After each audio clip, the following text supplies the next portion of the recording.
Hello বন্ধুরা, তোমাদেরকে আমি গেমের মাধ্যমে বিষয়টা বুঝাই। তোমরা যখন বিয়ার ম্যাচ খেলো সবাই মিলে, তখন কি অনেক সময় এরকম হয় যে তোমরা সবাই মরে যাও, বেঁচে থাকে একটা প্লেয়ার। তখন তোমরা বলো যে, অনেক সময় এরকম বলো যে, আরে বন্ধু ম্যাচ বইয়া লাগবে না, তুই যেমন টপ 10 এর ভিতরে ঢুকা একটু প্লাস প্লাস দেখ।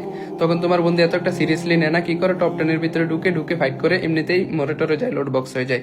আবার এরকম সময় অনেকটা এরকম সময় সিচুয়েশন আসে যে তোমাদের স্কোয়াডের ভিতরে একজন গ্র্যান্ড মাস্টার উঠে যাবে, মানে 10-12 প্লাস লাগে গ্র্যান্ড মাস্টার উঠে যাবে। তখন তোমরা সবাই মরে যাও, বেঁচে থাকে একটা প্লেয়ার। তখন তুমি সিরিয়াসলি মোডে বলো, বন্ধু বন্ধু যেমনি হোক ম্যাচটাকে বইয়ে আনতে হবো, যেমনি হোক, কারণ আমার 10-12 প্লাস লাগে, তুই যদি এখন মইরা যাস আমি মাইনাস খেয়ে যাবো। তখন তোমার বন্ধু কি করে, সিরিয়াসলি মোডে চলে যায়, তারপর ম্যাচটাকে বইয়ে আনার চেষ্টা করে তোমাকে প্লাস এনে দেয়।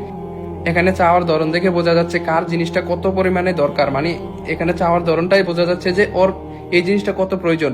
তেমনি আমরা নামাজের ভিতরে দাঁড়িয়ে আউযুবিল্লাহি মিনাশ শাইতানির রাজিম বিসমিল্লাহির রহমানির রহিম মানে কিরকম হয়ে যায়। তো এটা কি কোনো চাওয়ার ধরন হইলো?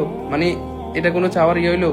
তেমনি তোমার ছোট ভাই যদি তোমার কাছে এসে টাকা যায়, আমার 500 টাকা লাগবে দিত, তখন কি তুমি দিবা? তুমি বলবা যে না, এইভাবে চাইতে হয় না, সুন্দরভাবে চাইতে হয়, আদব কায়দা আছে। তেমনি আমরা আল্লাহর কাছে চাইতে হলে মন দিয়ে চাইতে হবে, যে এমন না যে চাইলে দেয় না, সবকিছু দিতে হবে, আমাদেরকে মন দিয়ে চাইতে হবে। আমরা নামাজের ভিতরে গেলে একেবারে 5G নেটওয়ার্কে চলে যাই, তো আমাদেরকে মন দিয়ে চাইতে হবে। আর জীবনে যাই করো না কেন, যত খারাপ অবস্থায় থাকো না কেন, নামাজ পড়বা, আল্লাহর কাছে মন দিয়ে চাইবা। এখন মনে হয় নামাজের টাইম হয়েছে, যাও যাও।